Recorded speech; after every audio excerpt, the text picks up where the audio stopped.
911, what's your emergency? 911, what's your emergency? Be advised, car 4 has control of the pursuit.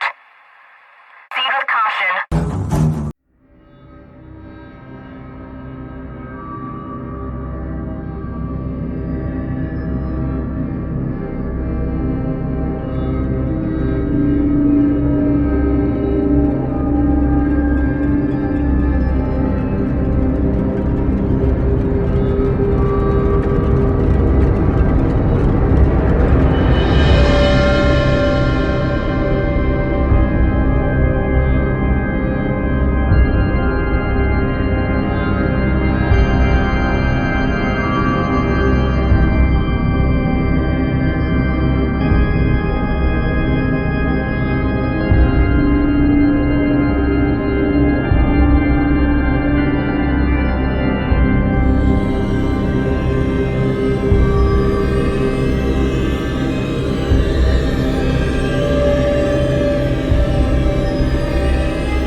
Hello, everyone.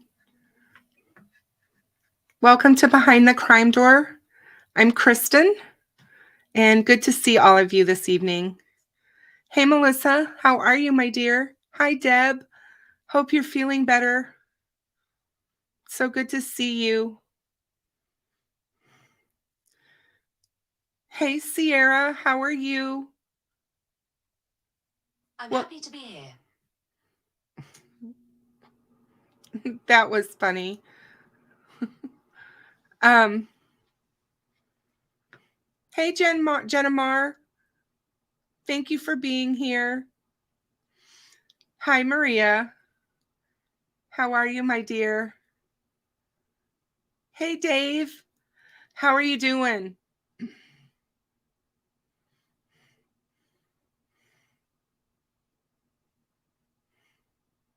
Hey, Sally. Good to have you here. Hey, Mrs. Thang. How are you?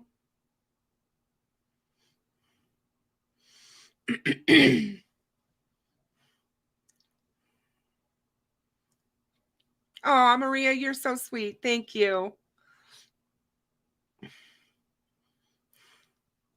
Hey, Charlie. How are you?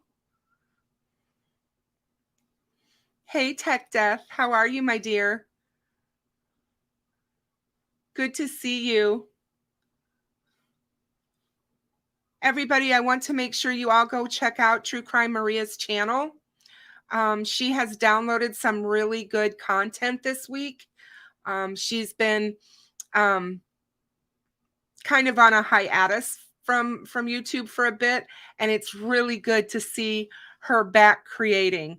So make sure you guys go check out True Crime Maria. Also go check out my good friend Tech Death Hippie, his channel and all of his music. He is a magnificent musician. He does the outro for my show. He's also done the intro for my show before, which I love. I would like him to do a new one. So yeah, go check out his music, you guys. Hey, John.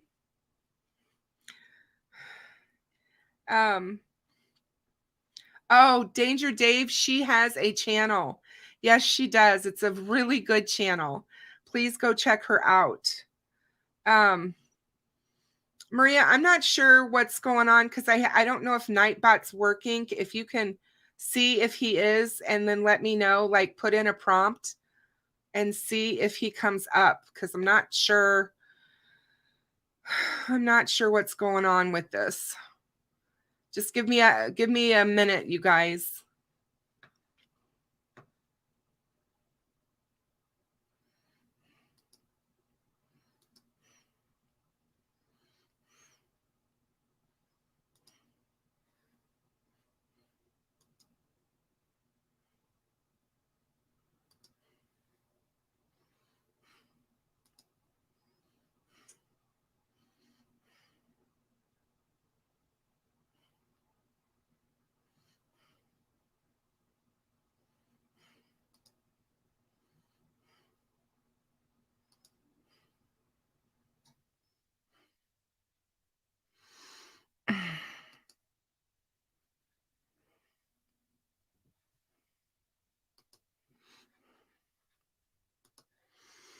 Okay, there it is. Thank you so much.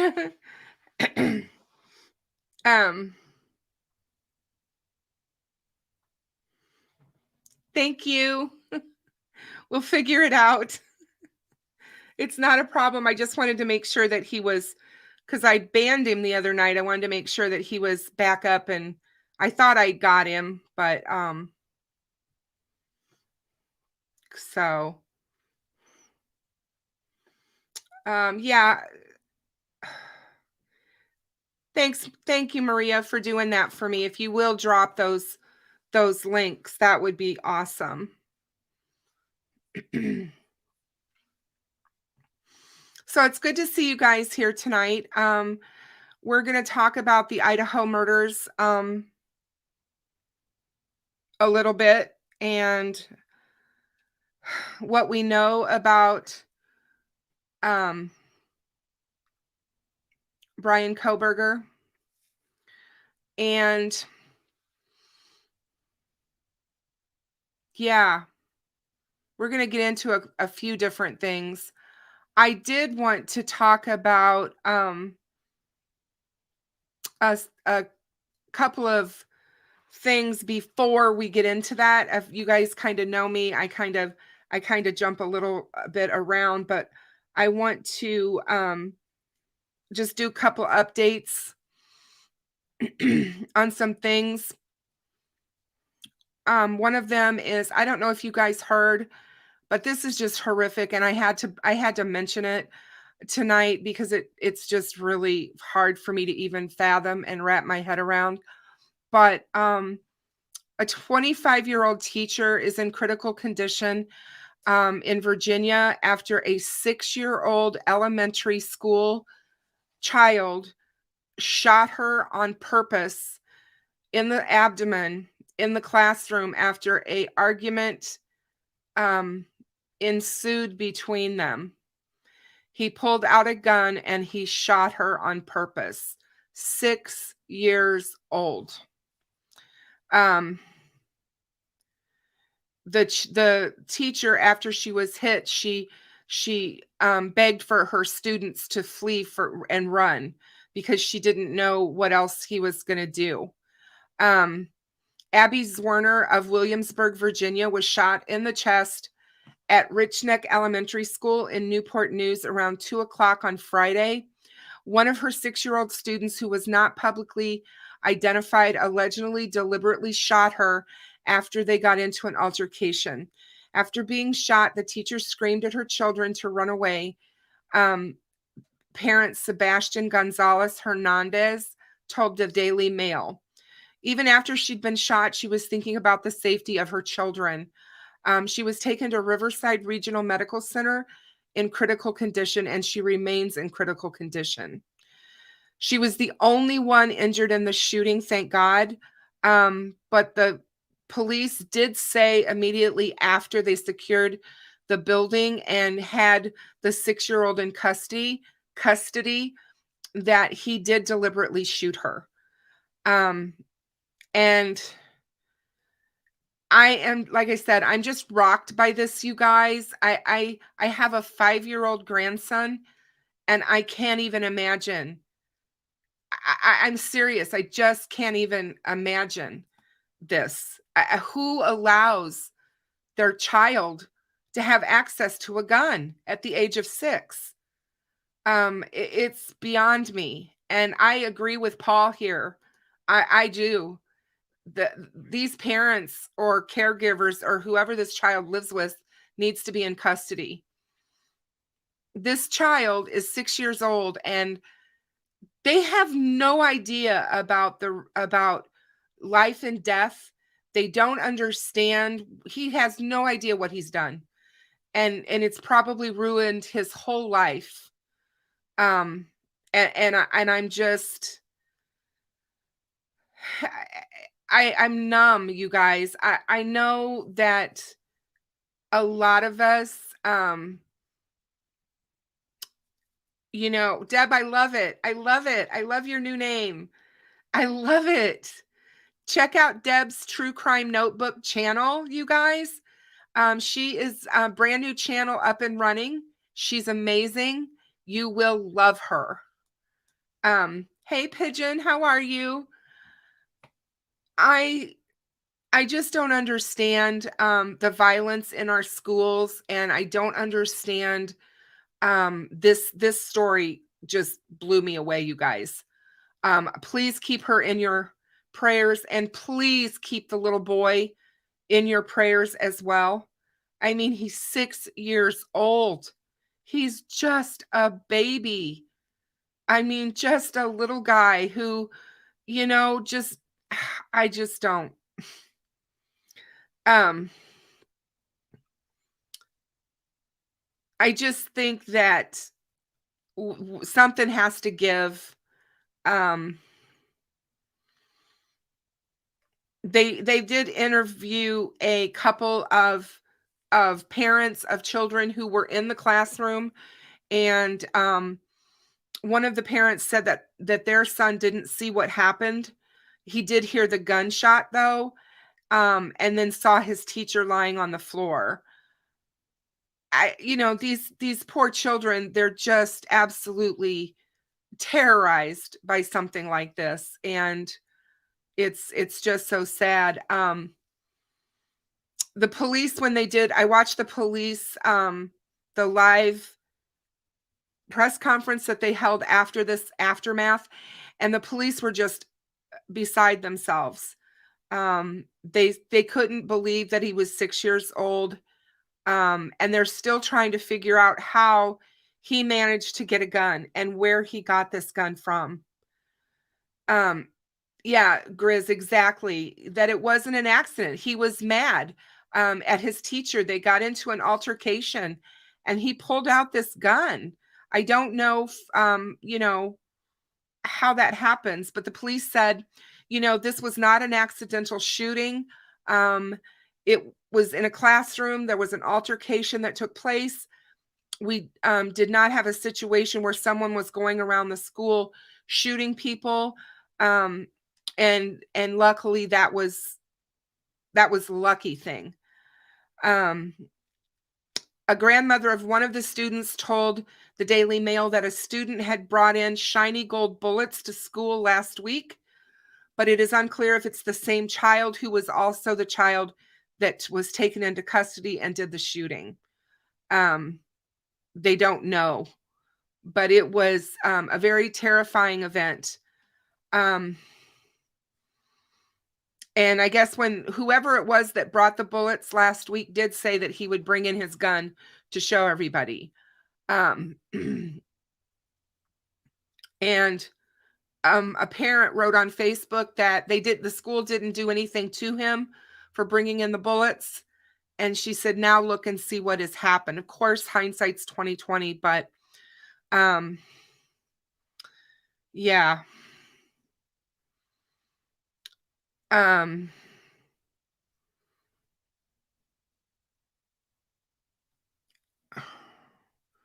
The school does have metal detectors in the school. but they do not perform the test on every single student every day. But said that every one of their schools in the school district has the capacity and capability to do so.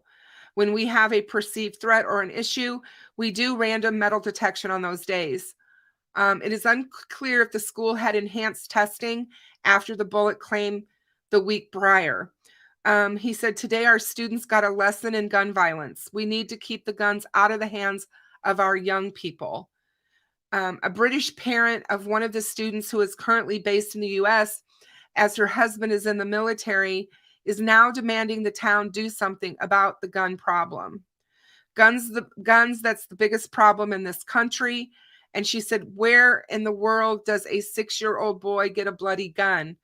I have to be as outraged as she is, because it just doesn't make any sense. They are closing the school on Monday to work on the mental health of the staff and the students. And the 6-year-old student was taken into custody. There was a 6-year-old girl who witnessed the shooting, and she said her classmate shot the teacher on purpose, and the educator fell to her knees.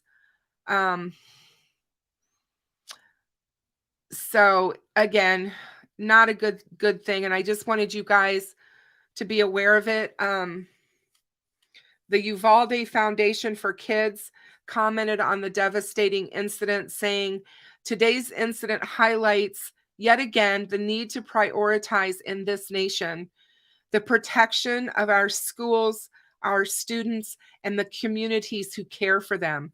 Yet again, in another school in this nation, students are facing fear instead of joy, lessons in violence instead of peace. Until those lessons change, our work continues. So yeah, she's in, I'm going to share a picture of her, of the teacher. So just give me a second. She looks like she would be just a load of fun for those kids. Just give me a moment here to share my screen with you guys.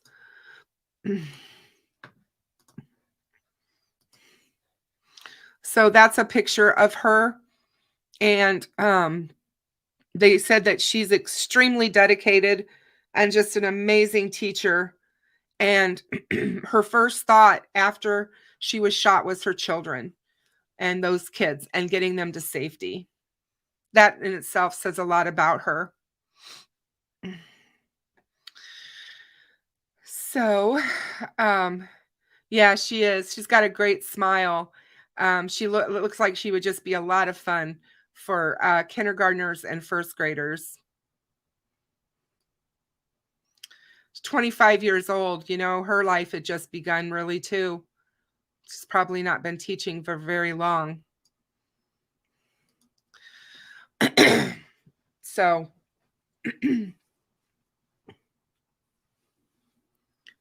all right, guys. Hey, Verbal Judo, how are you? Good to see you. So by now, I guess you guys have all probably read or seen or heard of the affidavit in the Idaho murder case that was released this week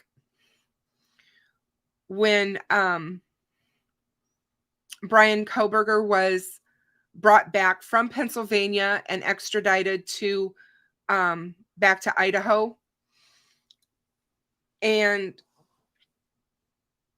he didn't fight extradition.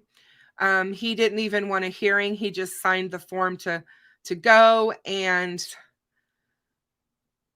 they basically took him. And for those of you that did get a chance to watch it and see what was going on, there were people on YouTube that were tracking the plane. They found the plane. TMZ reported it, reported the tail number, and people looked it up, and they basically followed the plane across the country. That was kind of interesting to watch. The affidavit is absolutely, it was mind-blowing for me. When I started reading it, it's 19 pages long, for one. There is so much information in it, and you really have to kind of dissect it. And I did come on that afternoon and I read it. So there is a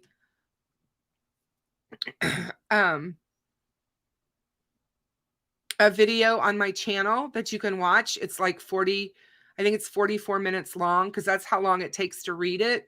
It's pretty lengthy. And there's just so much information. But tonight I'm going to break some of it down. We're going to talk about it. We're going to talk about a few things.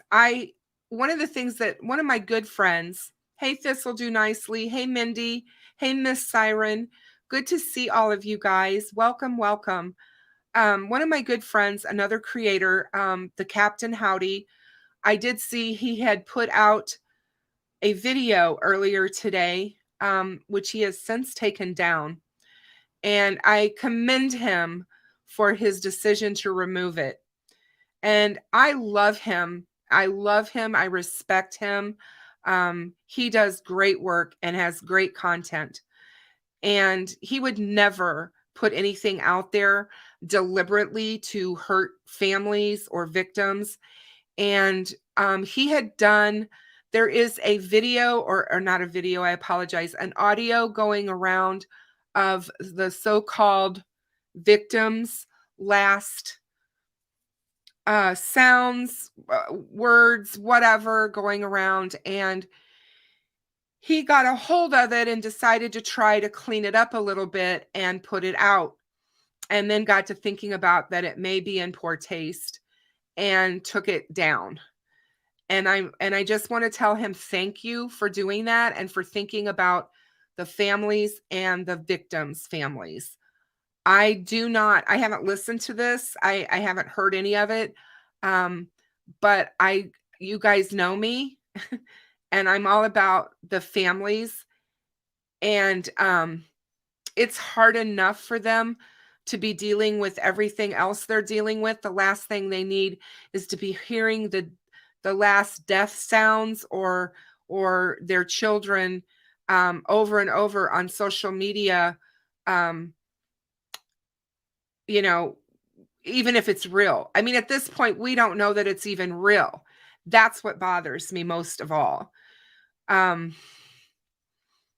so I told you guys the reason that I didn't jump full forward into this case back when it happened in November. I just felt that there was a lot of regurgitation of the same stuff, creators going live 4 and 5 times a day, all talking about the same thing over and over and over again. And I made the decision for myself and my channel that I wasn't going to jump in to this case in that manner. I didn't want to be one of those people. Everybody has the right to run their channel the way they want to, and whatever, but I just didn't want to participate that way. I'm fact-based. I really try to stick with what we know, that are facts that come from law enforcement with these cases, because if we really jump off and start believing stuff that's put out there on social media or by podcasters or whomever, then we all start speculating and hurting people that,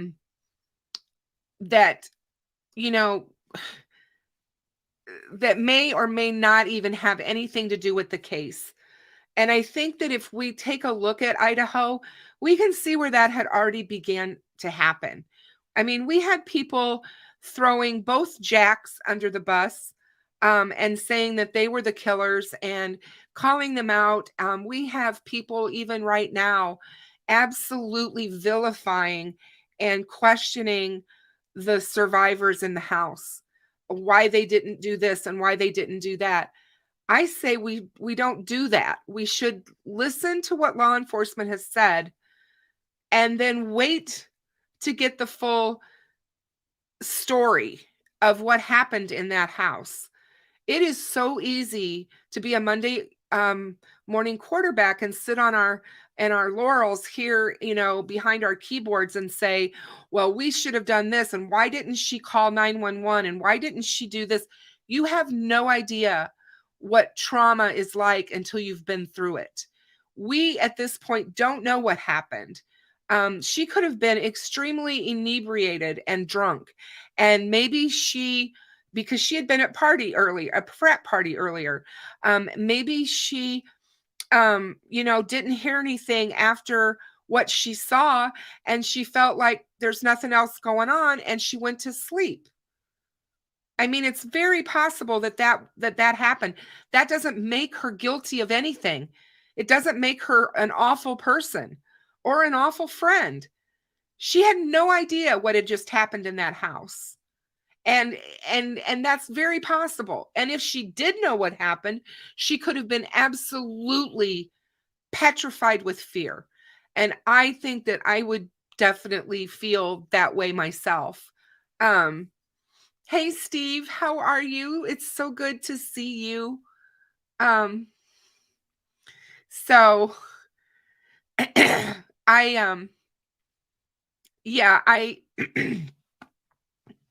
I just really, really think that people need to stop trying to play judge and juror when they don't have all the facts.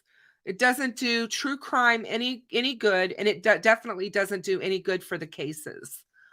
But we'll talk about that more as we get into this case further tonight, and we talk more about Bryan, and we talk more about who he was, what he was doing. And hey, Indy, how are you? And we'll see what's going, like I said, what's going on. Thank you, Miss Siren. You were so kind. I appreciate that. I will say that the guy who wrote this affidavit, the officer, Brett Payne, if he's the one who actually wrote it, I know he said he provided the information. If he actually is the person who wrote this, kudos, because this is so in-depth and so spot on. I just can't get over the amount of information that's in it. And the fact that when we compare it to Delphi, there's not even, there's not even, I don't know. There's just not even anything to say about it. It's just like apples and oranges. We got so little in the affidavit against Richard Allen, and this one is just full of evidence. And we have to keep in mind that the prosecution never puts the whole case and all their evidence in a probable cause affidavit. So,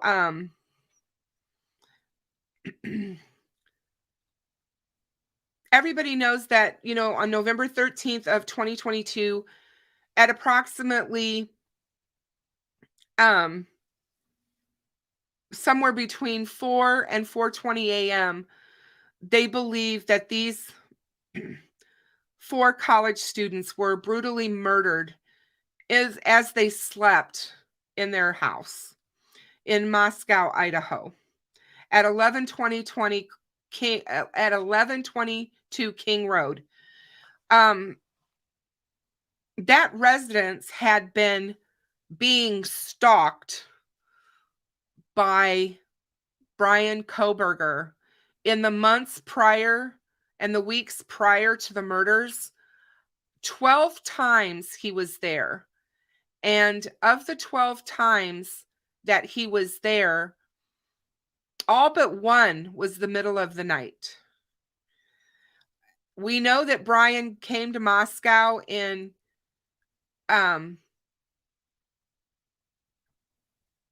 June of 2022, and that On August 21st, he was pulled over really close to this house in Moscow for a seatbelt violation.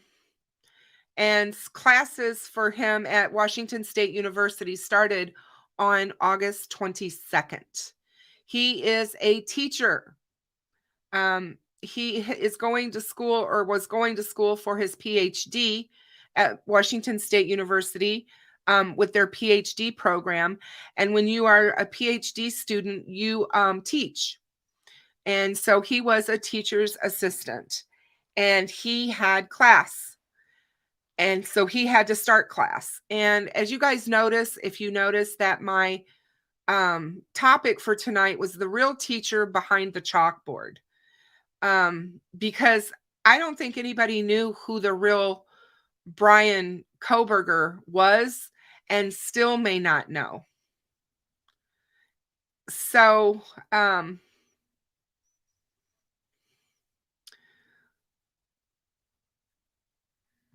when the officers arrived to the house and to the residence, this house, I don't know if you guys seen, I wish I had one of the breakdowns of what the house looks like from the inside, because I'm going to have to get one so that I can really show it to you guys, because it's really crazy the way this house is laid out. I would get lost, I think, going around in that house, because there's just so many twists and turns and rooms, and there's a lot of little ones. The bedrooms were so tiny. I can't get over how little those bedrooms are. But again, it's college, and that's kind of what college is like. But when you live off campus, you would certainly think that they would be a little bit different. But man, those houses are really wild, or that house is really wild to me. The fact that the second floor is where the kitchen is, I mean, just all kinds of weird stuff. It was, I don't know. But anyway, I think it was assumed early on that the two surviving roommates lived, or their bedrooms were downstairs.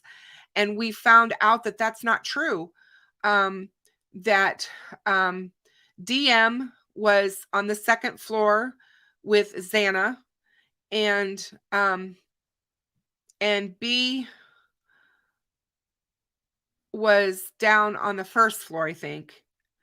And then the Kaylee and Maddie were upstairs on the third floor, where their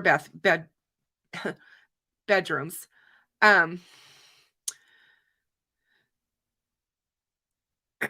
So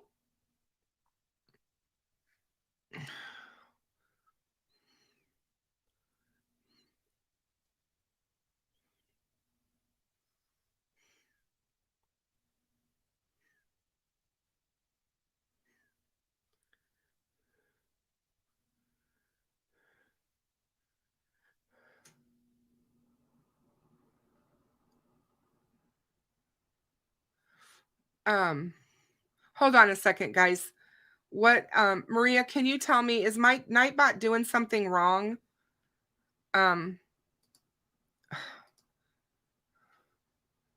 What?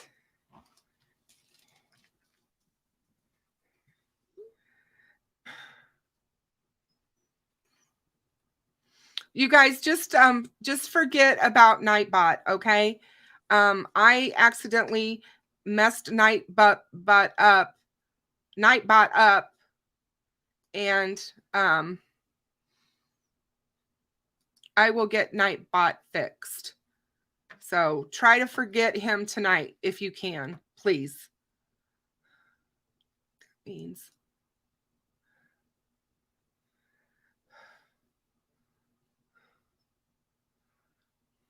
Okay.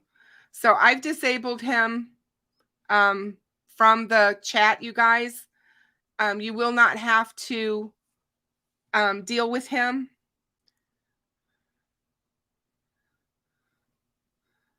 Okay, because Tech Test said it's spamming the bot, or it's doing something. What does self-censoring mean?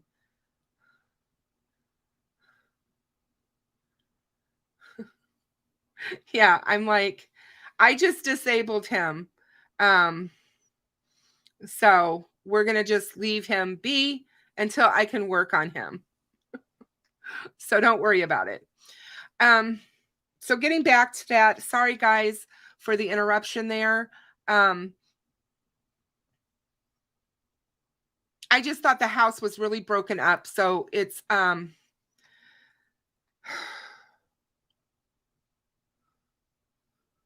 cut up a lot. And I just wasn't really sure what that was all about. So if it's working right, I'm putting it back in there.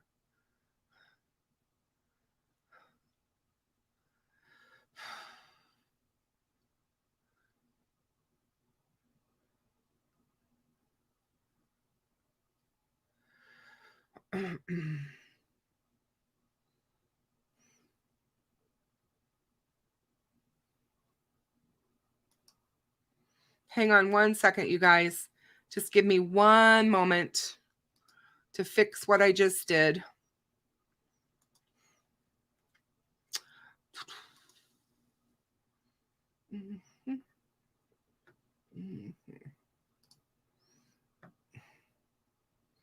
Settings, community.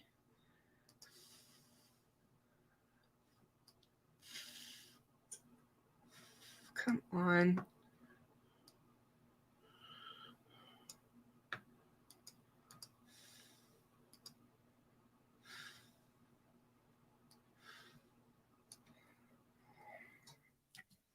Oh, I'm sorry about it. Just give me a sec.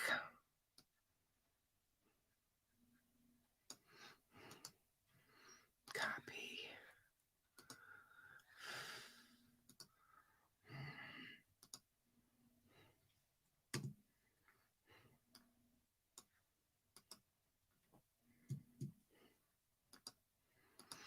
Come on, why is not putting everything in there? Hold on. Oh. Copy.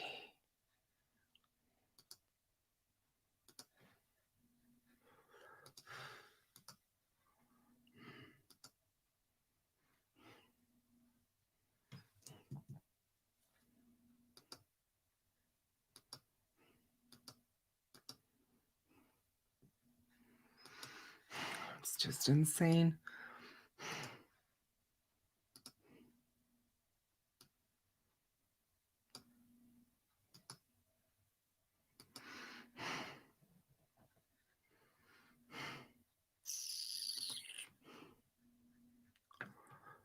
It's when I messed it up the other night when I kicked it, and it's just a mess. So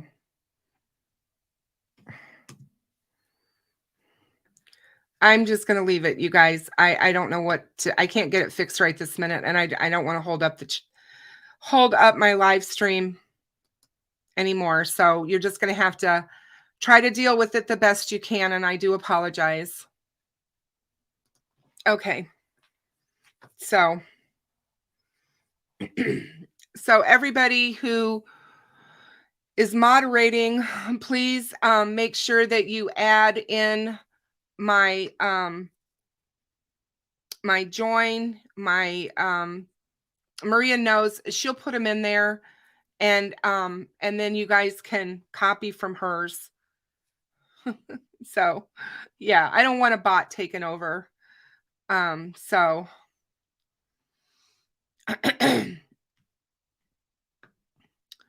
so anyway, I'm going to just tell you what the officers saw when they came into the house. Now, we know that Bryan was stalking the house for 12 different times before the murders happened. We also know that in August, he was pulled over and cited for a seatbelt violation, August 21st. Those are some of the things that we know. Now we're going to learn more from the probable cause. So Officer Smith and I entered the King Rose residence through the bottom floor door on the north side of the building. So they came through the front door. Officer Smith and I then walked upstairs to the second floor. Officer Smith directed me down the hallway to the west bedroom on the second floor. which I later learned through Xana's driver's license and other personal belongings found in the room, was Xana Kernodle's. Hereafter, we'll refer to it as Kernodle's room. But just before this room, there was a bathroom door on the south wall of the hallway. As I approached the room, I could see a body later identified as Kernodle's lying on the floor. Kernodle was deceased with wounds which appeared to have been caused by an edged weapon. Also in the room was a male, later identified as Ethan Chapin, who was also deceased with wounds later determined by the autopsy report.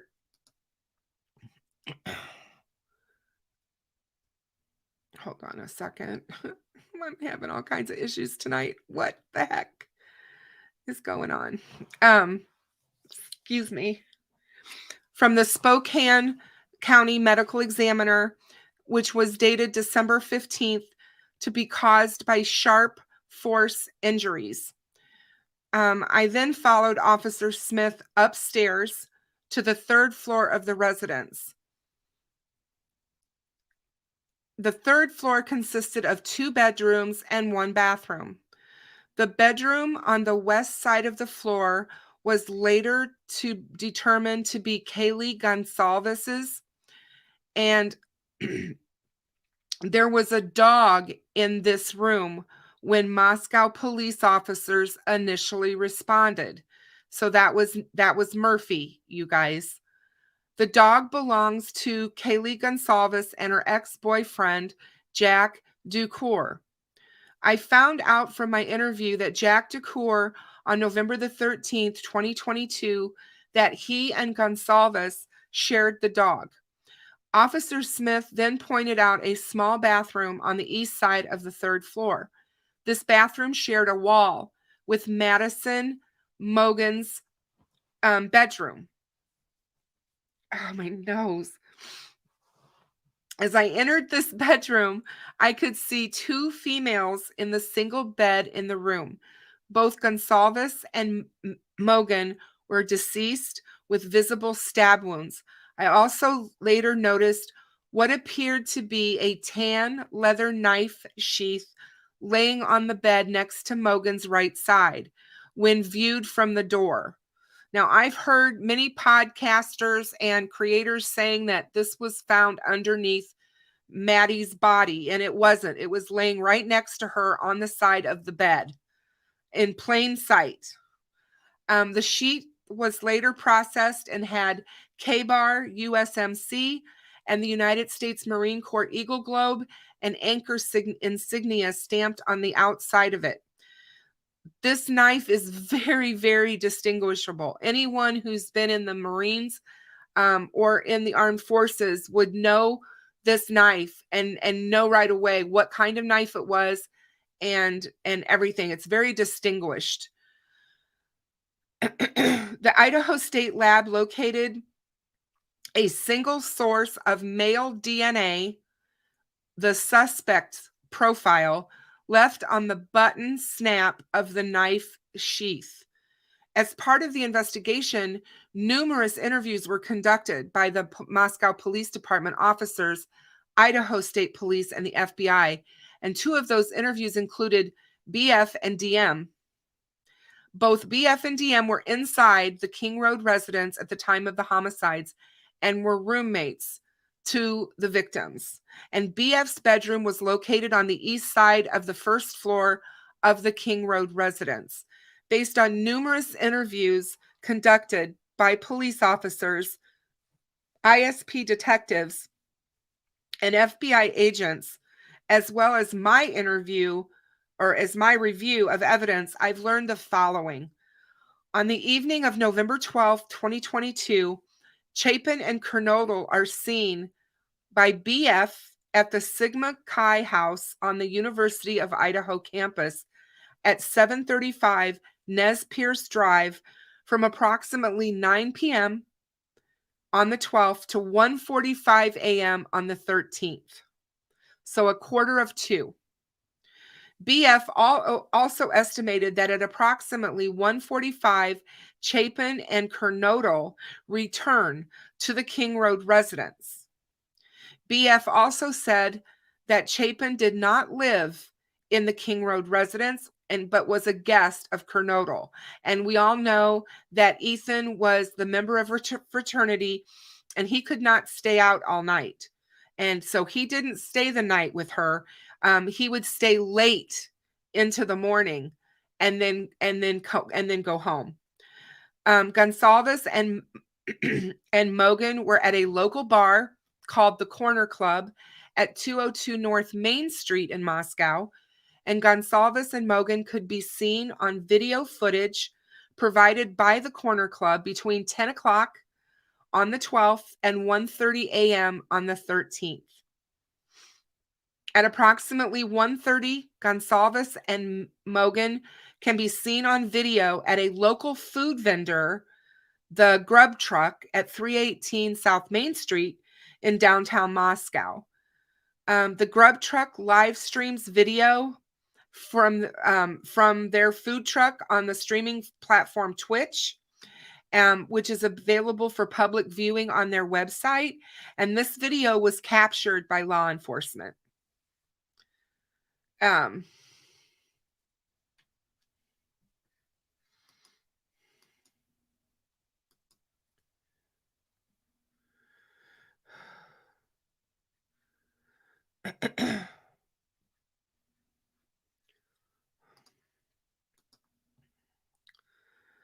Okay, so let's see.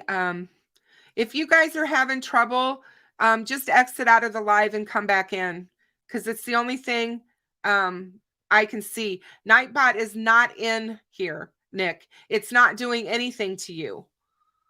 It's not. I can see you in here. So this is crazy.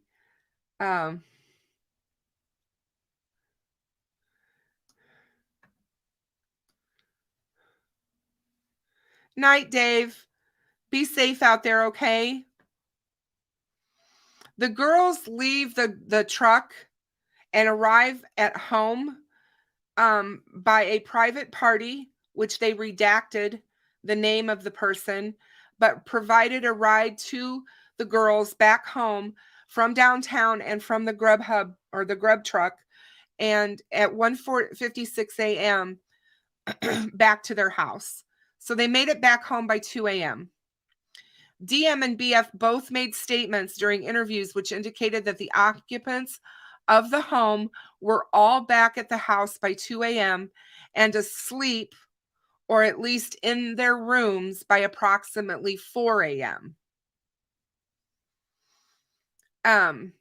This is with the exception of Kernodle, who received a DoorDash order at the residence at approximately 4 a.m. And law enforcement identified the DoorDash delivery driver who reported this information. I'm sure they had a receipt, and I know that there's a photo out there of a DoorDash or Jack in the Box sack sitting in the kitchen. DM stated she originally went to sleep in her bedroom on the southeast side of the second floor. And DM stated she was awoken at approximately 4 a.m. by what she stated sounded like Gonsalves playing with her dog in one of the upstairs bedrooms, which were located on the third floor. A short time later, DM said she heard who she thought was Gonsalves say something to the effect of, "There's someone here." A review of records obtained from a forensic download of Kernodle's phone showed this could also have been Kernodle, as her cellular phone indicated she was likely awake and using the TikTok app at approximately 4:12 a.m. DM stated she looked out of her bedroom door but did not see anything when she heard the comment about someone being in the house. DM stated she opened her door a second time when she heard what she thought was crying coming from Kernodle's room. DM then said she heard a male voice say something to the effect of, "It's okay, I'm going to help you."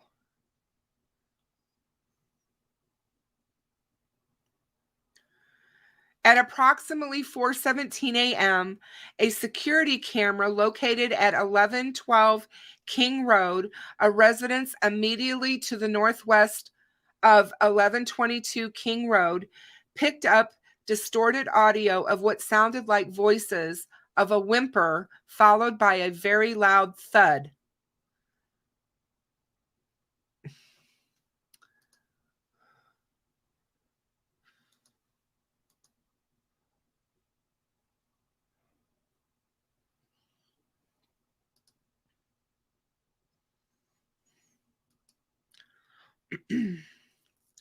A dog can also be heard barking numerous times starting at 4:17 a.m.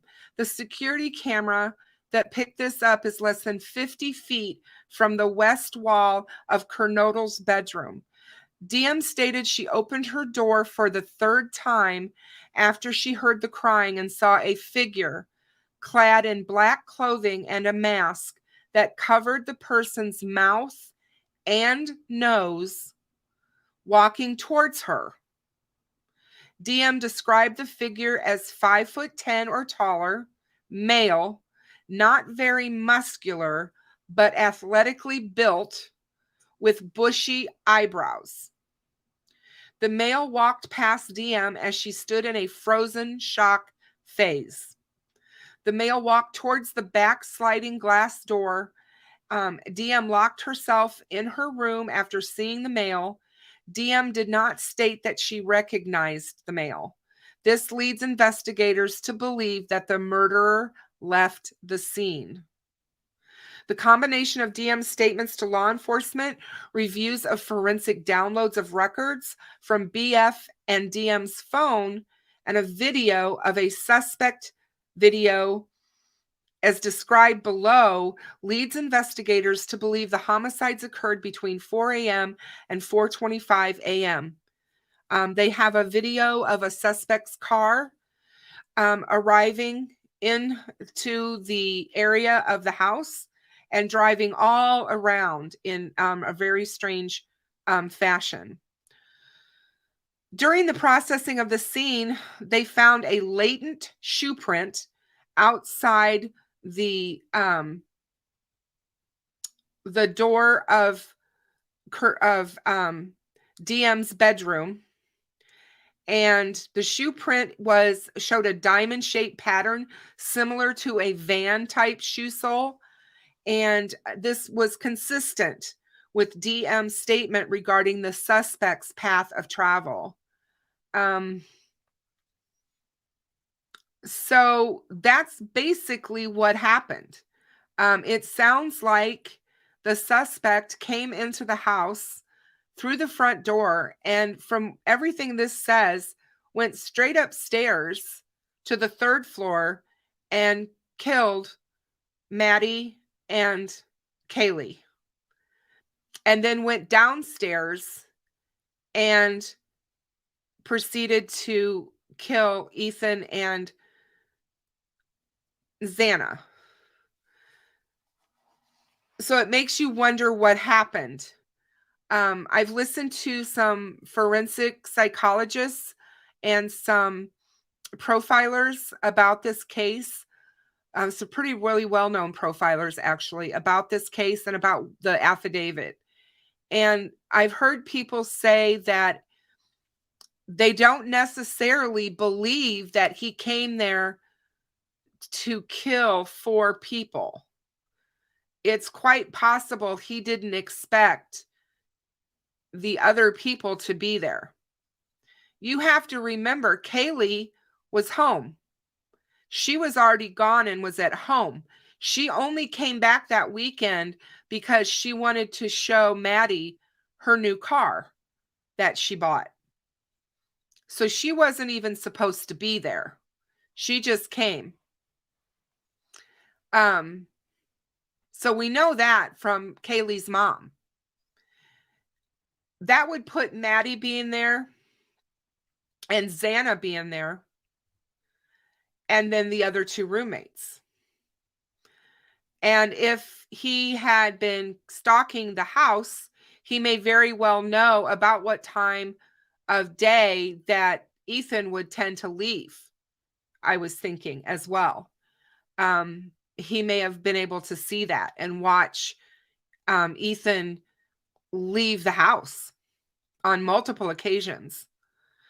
But anyway, he came downstairs, and whether he ran into someone going to pick up the DoorDash order or someone who was bringing the DoorDash order garbage back down to the kitchen, you know, to put it there, because like I said, the rooms were really small. It doesn't look like there's really a lot of place for them to have garbage and food stuff like that in their rooms. So I'm assuming that they would have wanted to get rid of that.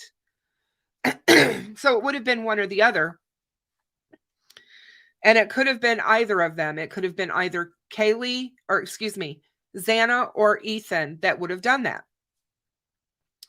And they could very well have ran into him.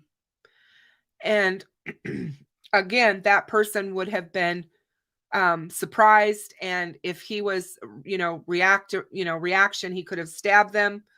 And then obviously went after the other. And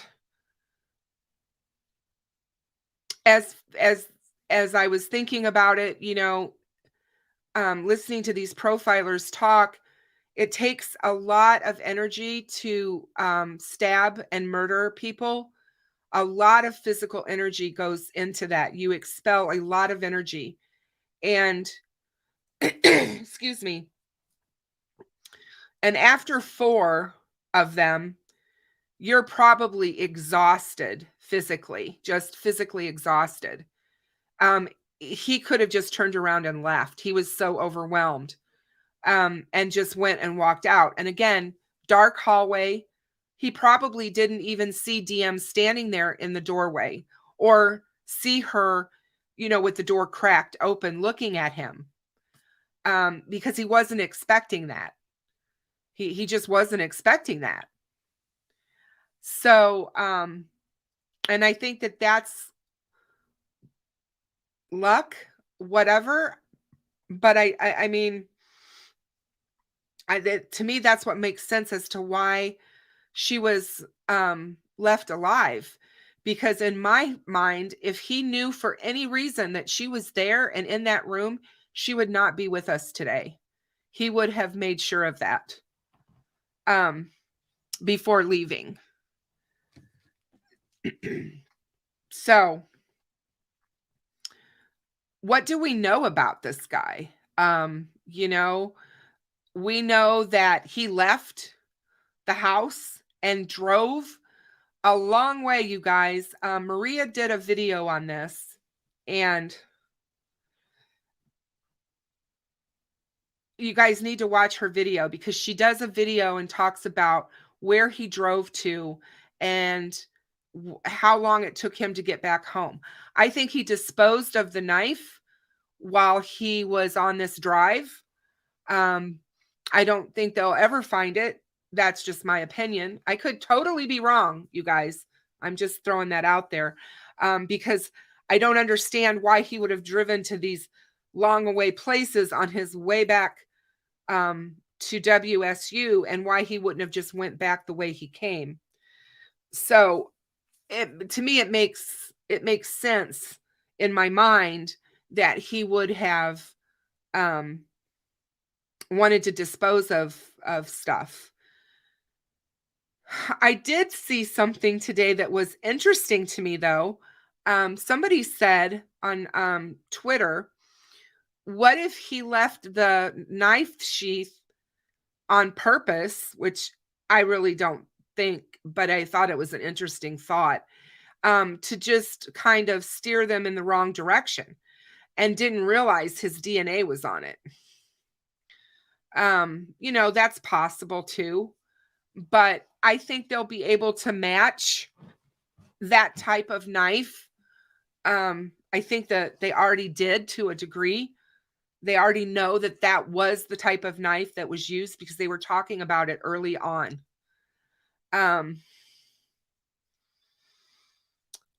And they saw Bryan's vehicle come into the area of the house and drive around the streets, and didn't have a front license plate on it, which in the state of Pennsylvania, you don't have to have a front plate, and he had Pennsylvania plates. His plates in Pennsylvania expired on November the 30th. So that's why he re-registered his plates, was because they were expiring, and got Washington plates. But they were able, from the neighborhood, they were able to obtain video footage, I'm assuming from Ring cameras and other security cameras that were in the area. And they show multiple sightings of this vehicle, starting around 3:29 in the morning, ending around 4:20. He made like 3 passes past the house and then left. And the officer, the patrol officer that patrols that area, said that that residential neighborhood has a very limited number of vehicles that travel in that area during the early morning hours.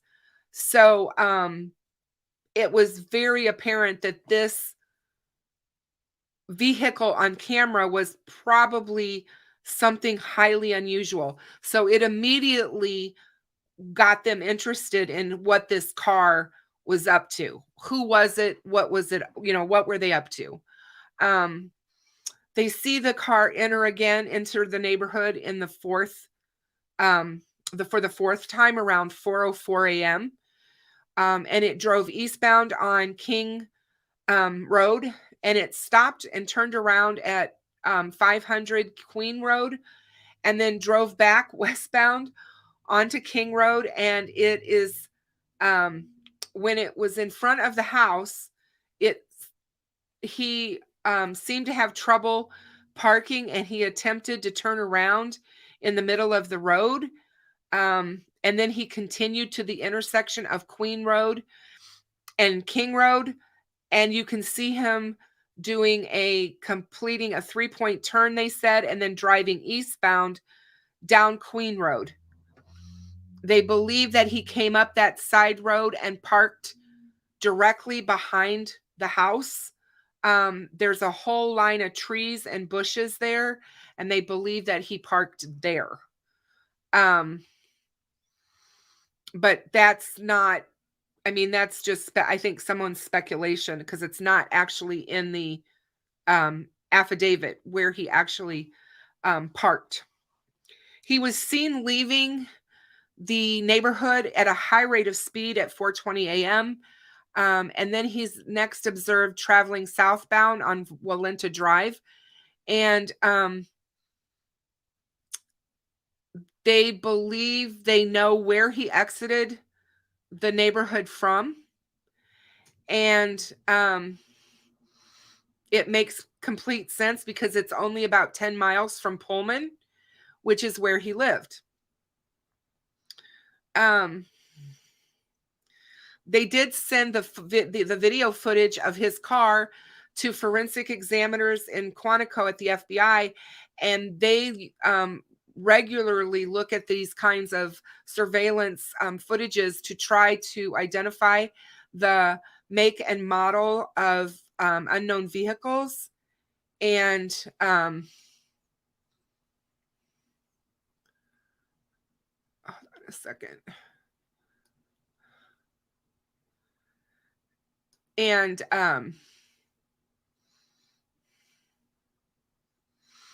let's see.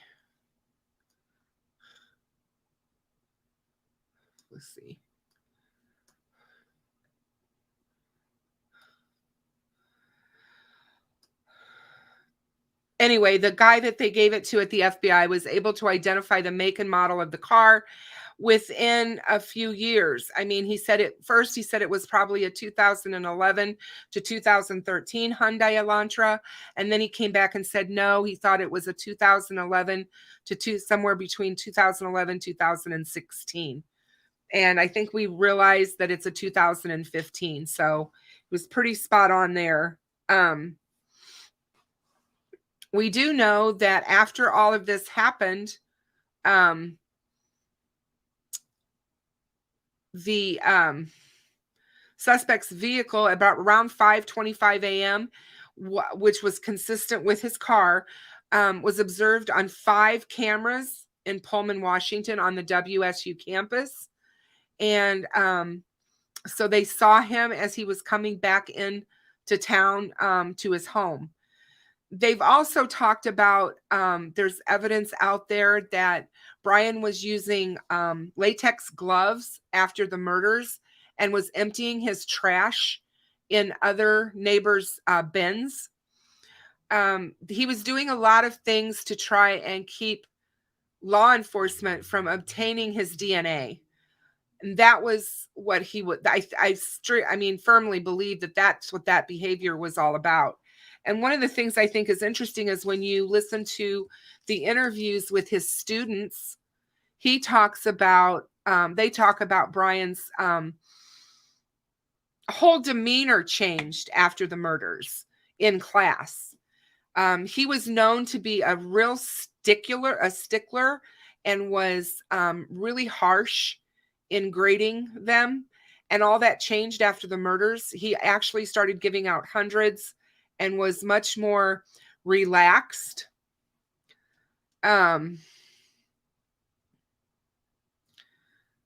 So, yeah, I mean, he definitely changed his whole, demeanor after this happened. There is a report out there that there's a Reddit post where somebody dated him off a Tinder and went on a Tinder date with him. And she said he made some comment to her about how she had great childbearing hips. Who knows if that's true or not, if that's, any truth to that. But he had I think we can look at the interviews with high school friends and stuff where they talk about Bryan when he was in high school. He was a large person at that time, around 300 pounds, and was very highly bullied. He was seen as extremely smart, but he was very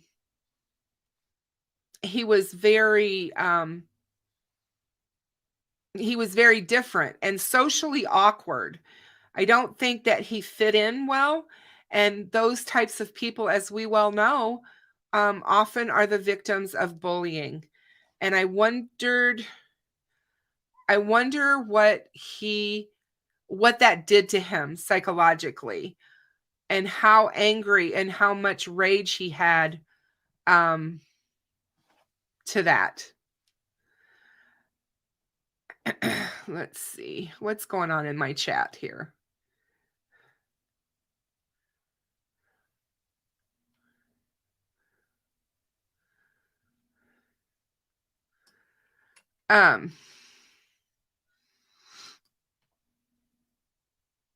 We don't victim blame here, and we don't victim bash here. And the survivors of that house are victims, and I won't stand for that. So the moderators know how things are, and that's just how I run my channel. And if you want to participate in that, then you'll have to find somebody else to go to do that, because we just don't. But just so you guys know, hey, Larmis DeMille, thank you so much. Very nice to meet you. Thanks for being here. So, she would not be in jail. She didn't do anything wrong. And you don't know all of the evidence. You do not know what happened in that house that night. We only know a portion of it. And I wish after I read the probable cause, I knew that this was what was going to happen on social media, because this is just how social media is. But everybody wants to lay the blame, and you have no idea what was going on in that house and what was going on with the two surviving females. Do not blame them for that.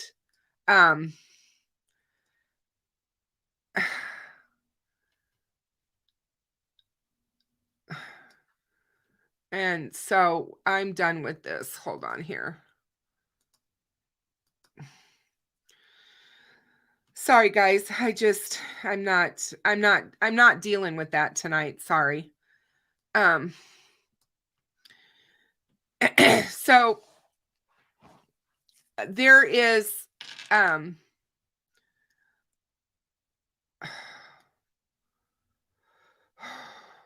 oh, you're fine. When people are acting like that, you guys, please get them out of here. Because all it does is it disrupts everybody and gets everybody in an uproar. And I don't want to have people arguing in the chat.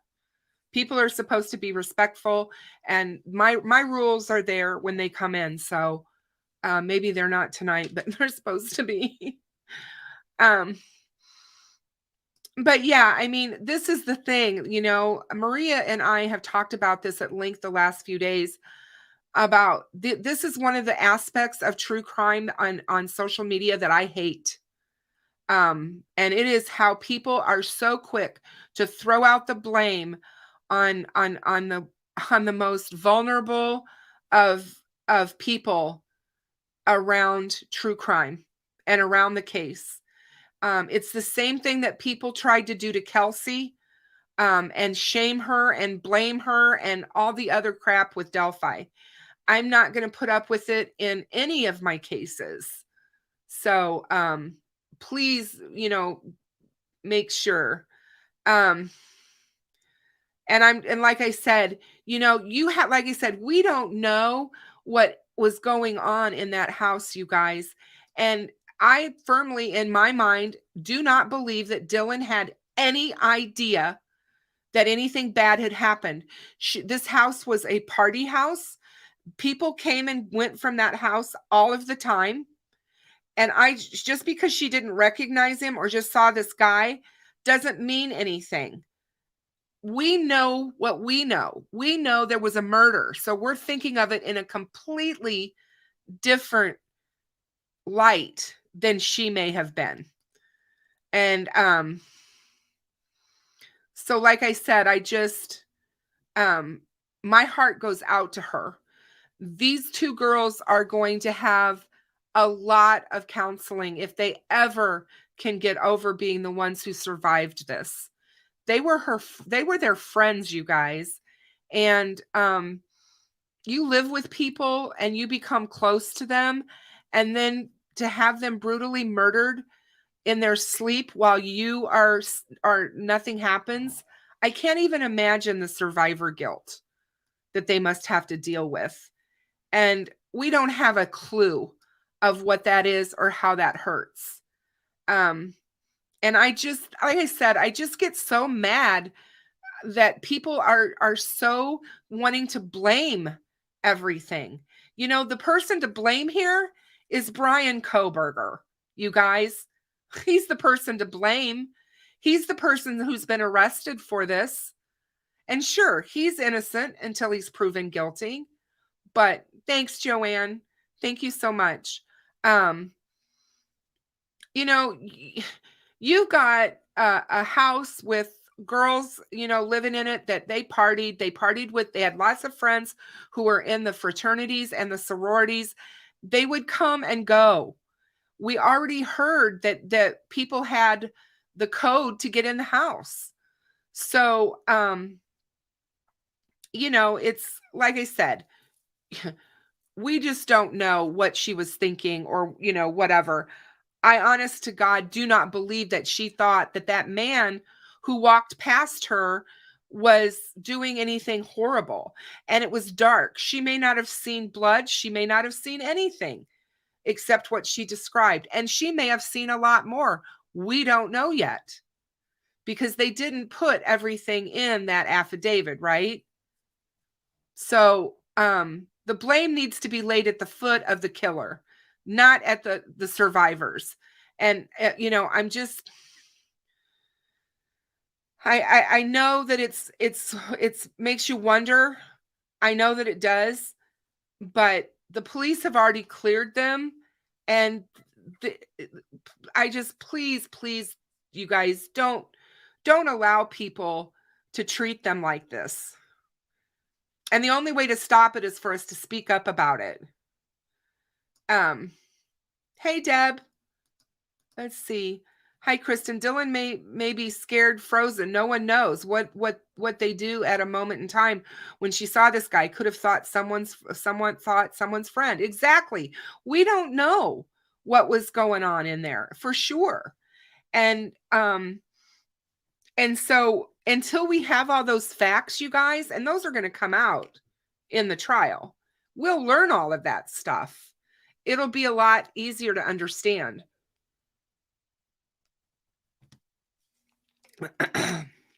But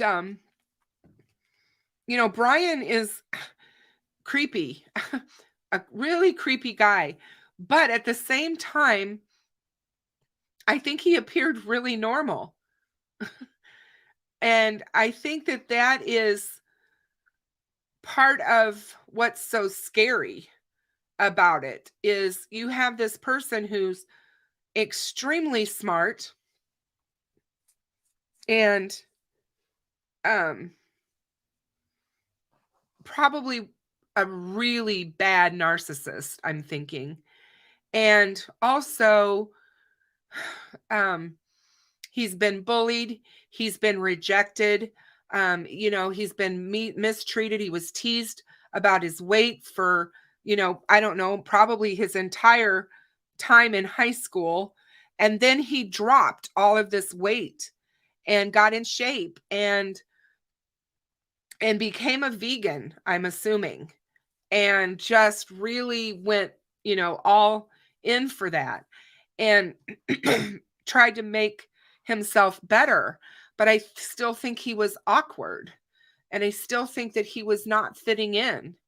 And time again, when we read about these guys, a lot of them suffered the same kind of treatment, and it angers them. It sends rage in them.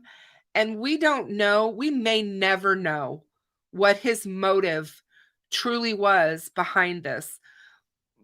But I believe because the girls worked at the Greek restaurant in town, which is known for being a vegan restaurant, it's very possible that they crossed paths with him at their place of work. And maybe there was some kind of a rebuke or some sort of an altercation or something. And that's what led to this. We just don't know. You know, he's the evidence that's in the affidavit, I think, is absolutely damning as heck. They have his DNA. They matched his DNA with the DNA on the knife sheath, laying on a bed next to two murdered girls. He is seen on camera, his car, all over the place. They have his cell phone pinging all over the place. They have his cell phone being turned off during the murders and turned right back on after them. He made a lot of really poor choices and bad mistakes. His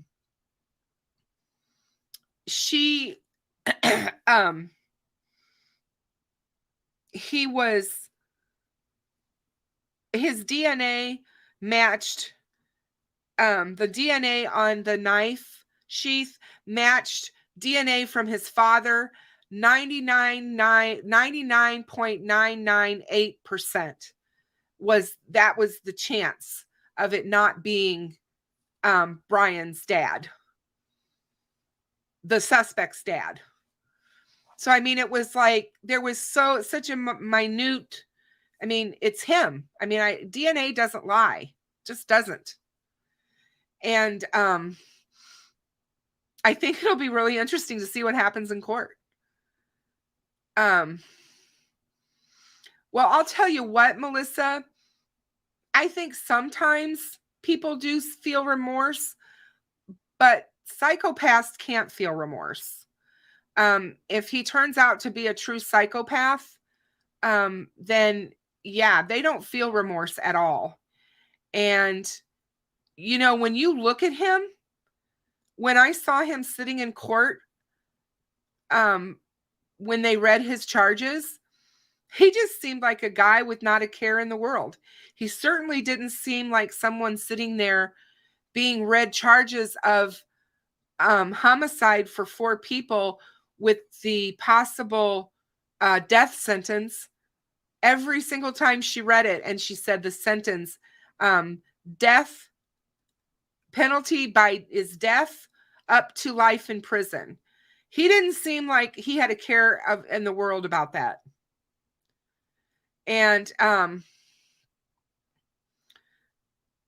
it doesn't surprise me, Kay, because when I look at him and his sunken eyes, he looks like somebody who's very malnutrition to me. In his face, the bone structure, and how he's so gaunt looking in his face. It would not be surprising to me if he had an eating disorder. And people who go on diets to lose that kind of weight that fast, that rapidly, and people who change their eating so dramatically can sometimes cause severe eating disorders. Bulimia, anorexia, nervosa. There's a lot of problems with that. You have to be very, very careful. So it's hard to tell. I think that for whatever reason, I just think that he either met them where they worked, or maybe he saw them at a bar. It's very possible. But we don't know what's in his past. We don't know if this person is guilty of any other crime, any other murder. I can guarantee you they're looking into that. Law enforcement will definitely be looking and talking to everyone they possibly can. But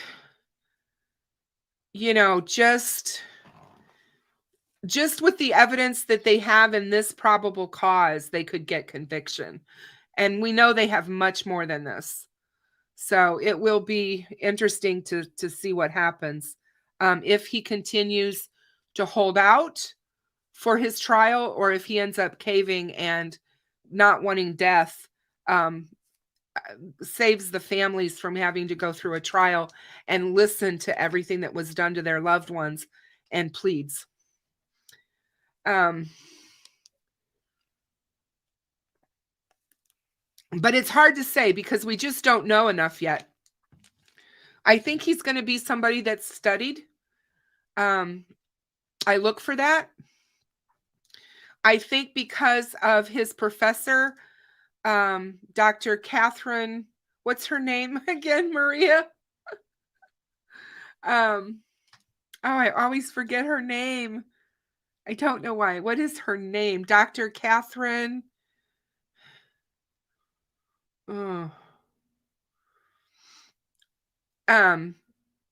Thank you. Ramsland.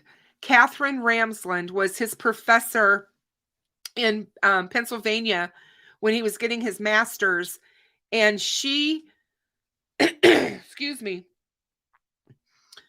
she wrote the biography of BTK.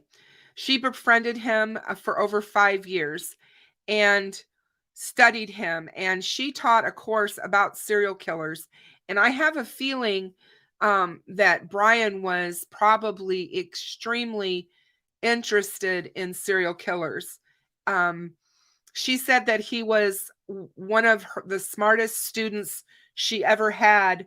And she very rarely wrote recommendation letters for PhD programs, but she did write one for him. So yeah, I think he has no remorse. I see no remorse in him. I think he is cold. He seems cold and almost like he wants to smile. As she was reading those murder charges, he didn't even flinch. It was just,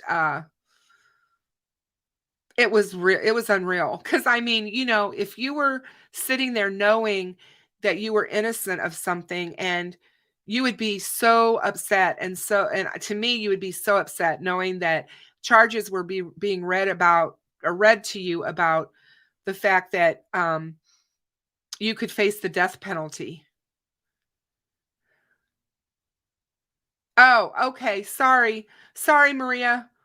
Sorry, you guys. It wasn't Dr. Ramsland that wrote the PhD recommendation. Sorry. But Dr. Ramsland is, like you said, very well known. She wrote the autobiography of BTK. And it'll be really interested. I will be really interested to see what she does have to say, if she does speak out about him. I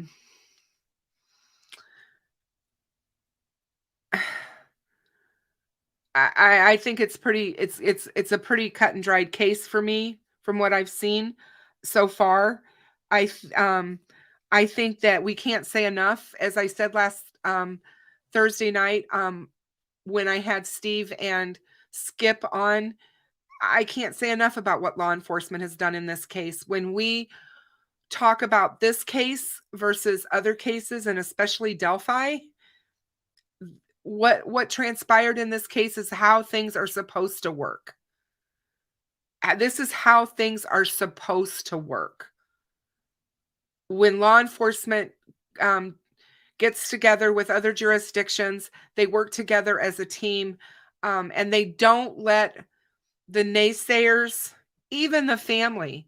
I mean, Kaylee's family, her father was vilifying the police, and he even admits it, in the interviews after Bryan's arrest. He said, I was hard on them. I was really hard on them. But you can't blame the family for that, because, they're going to have those feelings, because they have to.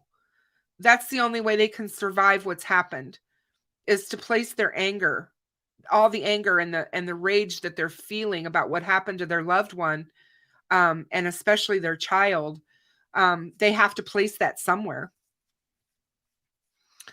I think it's going to be really interesting to see what Bryan does, because there was part of me that thought that he was doing possibly a live case study for his PhD by committing these murders.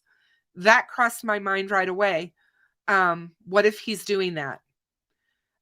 He put out on Reddit, this long questionnaire for people to answer, that of what their mindset is when they commit crimes and stuff, and why, how they feel afterwards, or how they feel while they're doing it, and all this stuff. And so I think it's funny.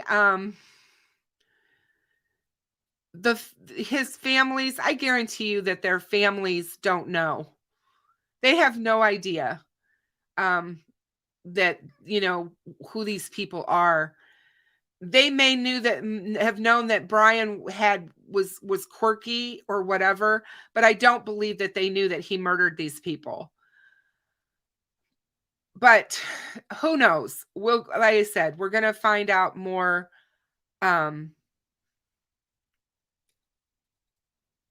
about it, I'm sure, and about the family, and about his siblings, and where they fall in all of this. But until all of that comes through, we need to consider their feelings as we talk about the case, and as we talk about them. I've said this all along. The family of the perpetrator is just as much a victim, because all these people are Bryan's victims. They are devastated. It's like within a blink of an eye, you lose a child. And, not only did the deceased children get taken, but Bryan's going to be taken from them. And it's just not an easy thing to wrap your head around. So it's like a lot of people just really were uncomfortable to be around him. And there's been friends, and even friends' parents who talked about that. And, he was angry. He was an angry person, or could be angry. And so we all know from going through true crime cases where we talk about these psychopaths and sociopaths and some of the traits that they have, the narcissism, the feeling of no one can get to me, or I have to be the center of everything and it's all about me. It sounds like he really was that type of person and felt like he was so much better than everyone else because of his intelligence, but yet he wasn't treated that way. He was treated less than by everyone because he was bullied and humiliated. So I mean, what are you guys feeling? What do you guys feel about the case now that you've read the affidavit? You guys have heard the affidavit. If you haven't read it, the evidence that's up against him. He was all about psychological traits and how they influence decision making when committing crimes. Stop and think about that, you guys. He's getting into the psychological traits and the influence of decision making. This guy, what's that all about? What's the psychology behind that?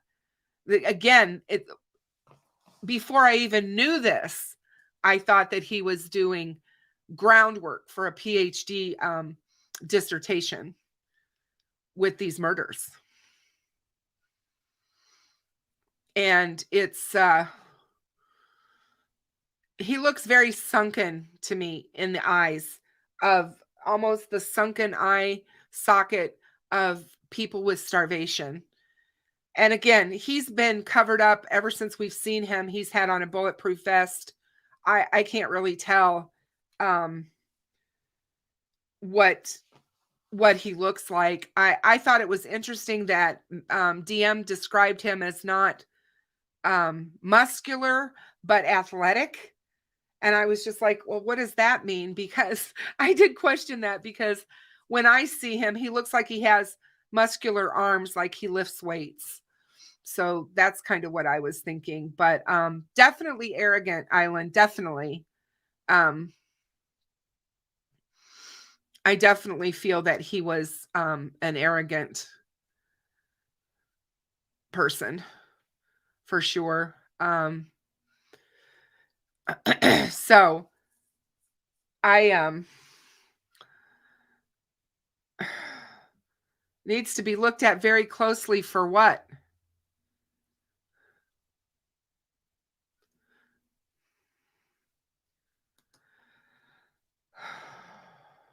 And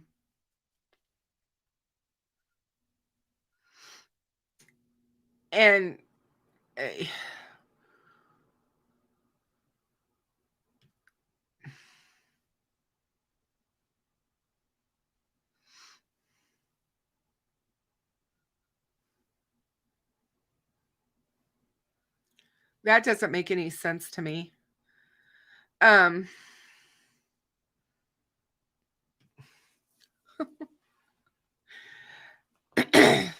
So Yeah, I mean, like I said, I just wanted to talk a little bit about him, about the affidavit tonight. You know, like I said, they got a lot of information off of the cell phone pinging and the towers on where he was. And all of that information was so helpful with the historical record of where they can pinpoint him being. And they were able to get that information very, very quickly from the FBI's cellular analyst survey team. And it's called CAST. And these guys are experts in the field of CSLI.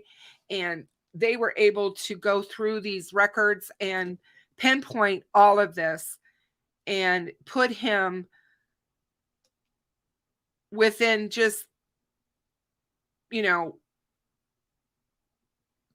very close proximity to this house over 12 times, which makes you believe, obviously, he was casing this place. And for whatever reason, he had targeted it. And yes, I definitely think he went there to kill. So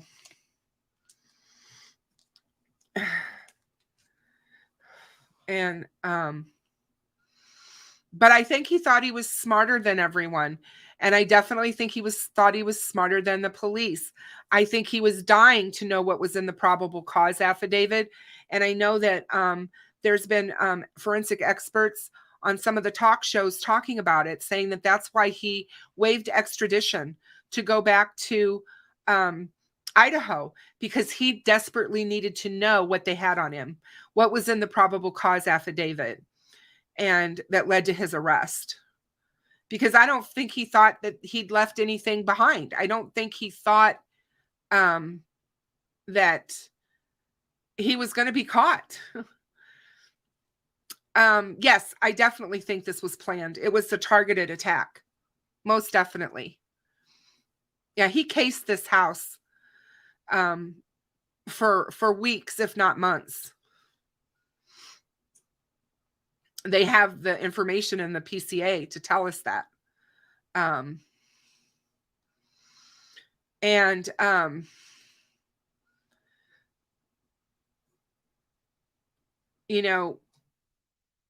It's hard to not, when your cell phone is pinging where your car is located, it's a little hard. Who else would it be that would be in the car with your phone and your car?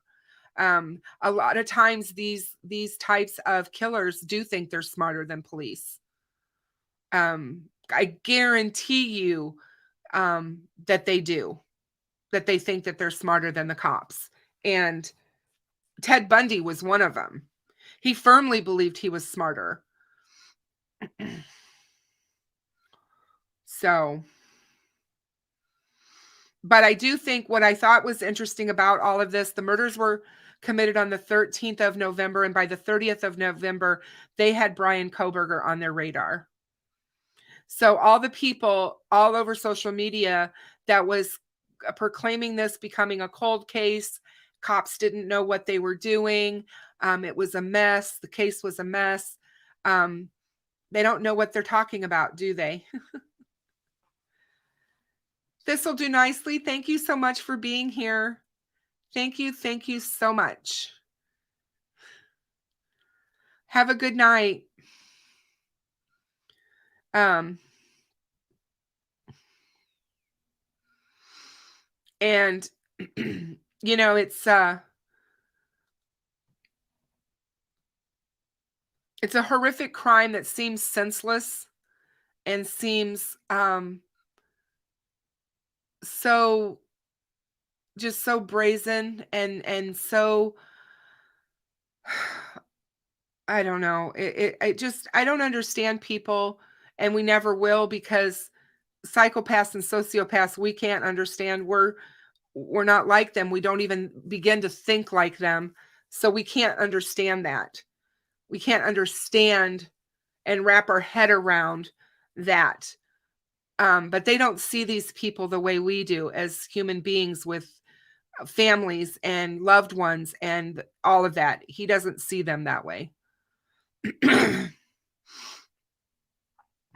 But the lab was able to get the testing back. The police were able to do what they needed to do. They were able to get the suspect's profile off of the DNA. They were able to match it when they were able to grab his garbage from his parents' house in Pennsylvania. And, you know, when you've got 99.99998% of the male population would be expected to be excluded from the possibility of being the suspect's biological father, that's a match.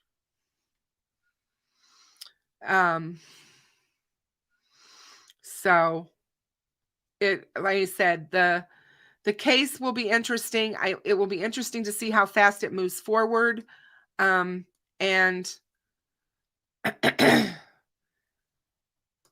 yeah. It's the other thing that I think is interesting is that, you know, everyone's alluded to the fact that he was following the case on social media, that he was into social media discussion groups, and that he was partaking in those. And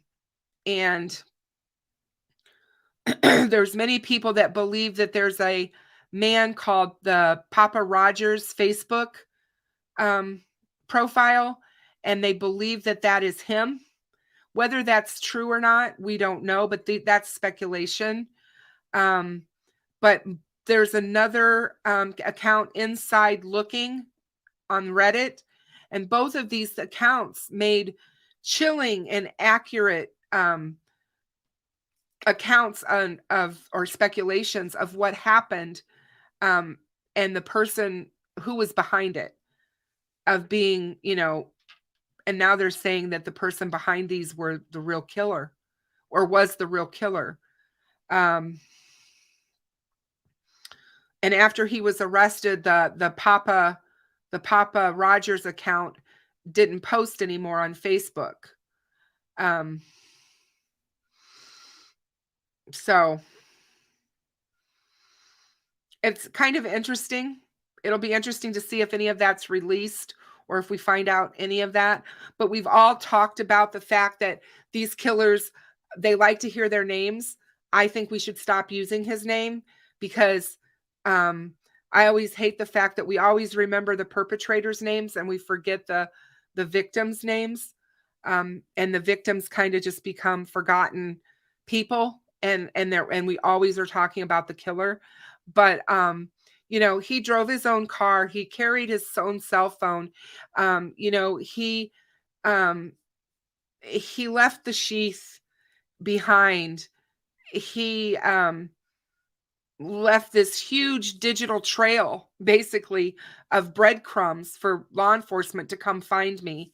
What a hot mess for a criminal. And I think I said this to True Crime Maria the other day. I said, you know, he's got a lot of book smarts, but no common sense. So, yeah, it'll be interesting. I am glad he was denied bail at this point. I don't think he belongs out. I think he's too much of a danger. And so I am glad about that.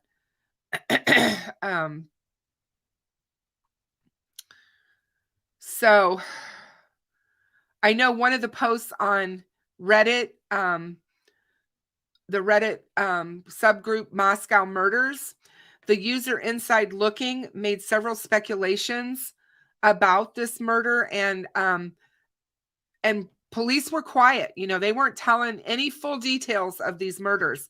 Police they held everything really close to the vest.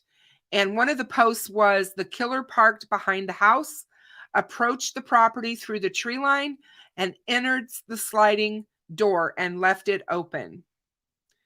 He committed the murders and exited sliding door. One knife, according to the coroner's statement. Time of murder was approximately 3:20 a.m. to 3:40 a.m. according to car fleeing the scene and on camera on Highway 8, approximately at 3:45 a.m. Vehicle left skid marks upon exit.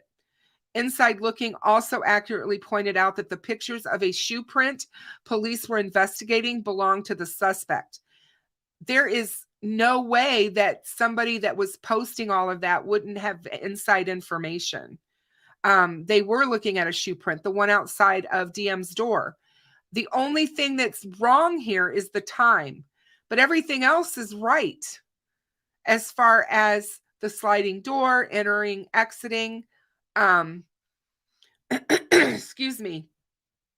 The fact that they believe the killer did park behind the house and came in through the tree line because he couldn't figure out how to park out front. He was trying to.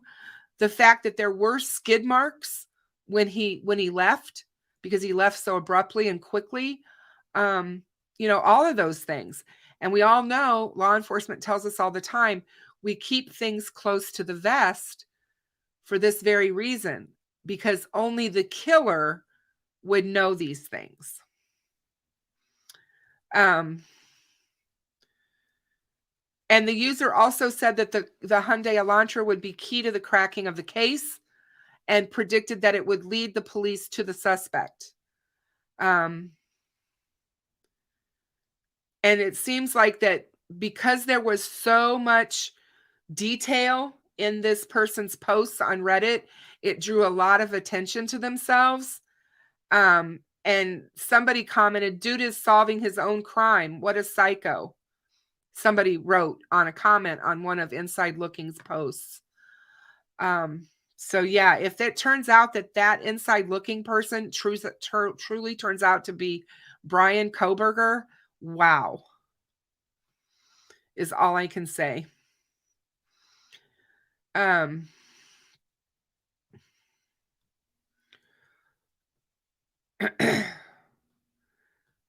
He just knew too much. Whoever this person is knew way too much. Somebody asked how the person felt immediately after the murders on Reddit, and Inside Looking said, "Rush of adrenaline, very excited." Ugh. So crazy. Just crazy.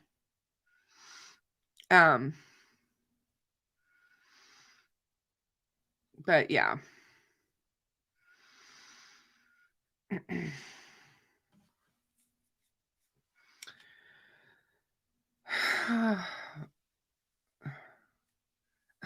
Yeah, I guess the Papa Rogers on Facebook was so argumentative about the knife being consistent with a large fixed blade knife, and was absolutely insistent about the sheath and that it was real and that it was really left at the crime scene, that he even butted heads with other members about it who were accusing him of communicating on social media like a serial killer.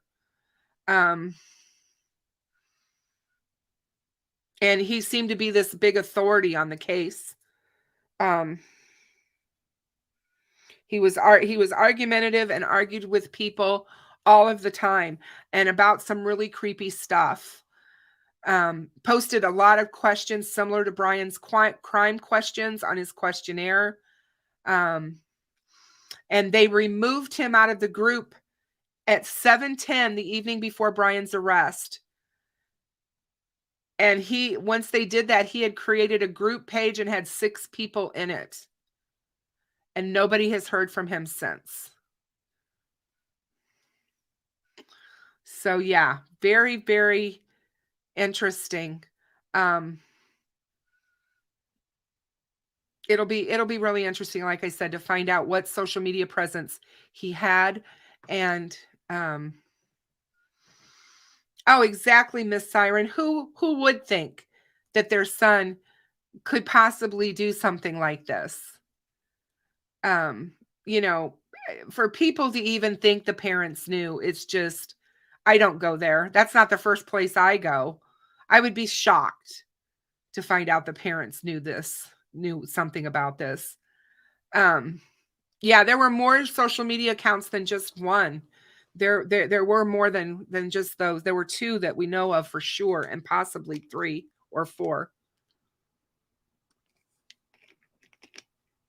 But anyway, guys, that's what I had to share with you tonight.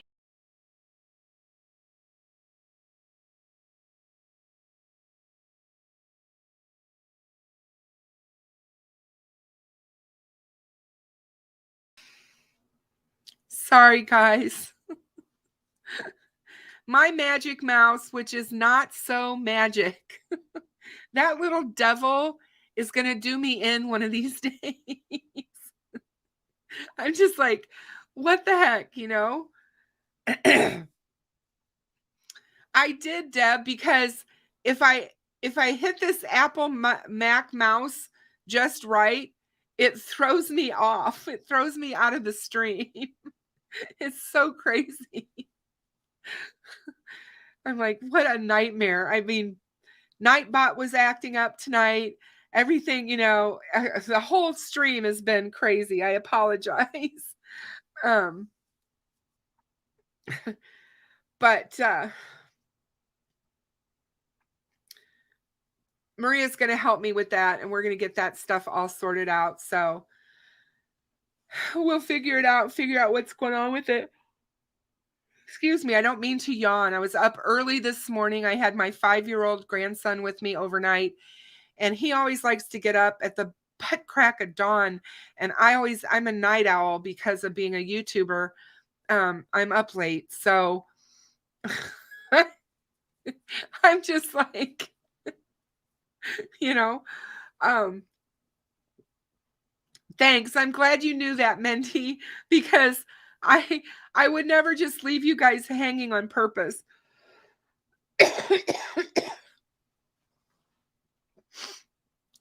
So anyway, I hope you guys have a great rest of your weekend. It's been a bit of a week here, and I can't decide if the weather is going to be cold or if it's going to be warm, because some days we have 50s, and then today it was low 30s. I mean, it just I don't know what the weather's going to be like. It's crazy for January. That's all I can say, especially here in the Midwest. But I thank you guys for being here. I love my moderators. Thank you so much for being here and sticking with me tonight through the crazy. I promise I'll get Nightbot figured out so we don't have this issue anymore. And, you know, keep paying it forward, you guys, and be kind. It's always easy to be kind, and continue to you know, send me information if you guys want a particular case that you guys want me to get into this year, because I am starting to look at some cases that we're going to cover that may be things that are larger cases that have already happened years and years and years ago. We may be going through some of that. So there'll be a lot of different things that I want to do with the channel. So if you guys have any ideas, please feel free to email them to me. My email is good. I'm going to cough again. Hold on a second, you guys. I got to catch my breath. I'm like, are you kidding me? But yeah, my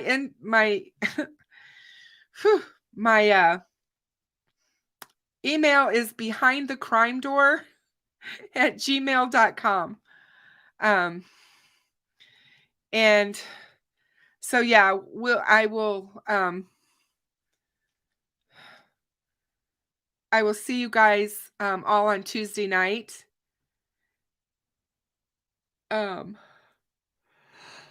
That would be awesome. Island, that would be awesome. Can you just email it to me? And I can look it up. Hold on a second. I'll put it in the chat.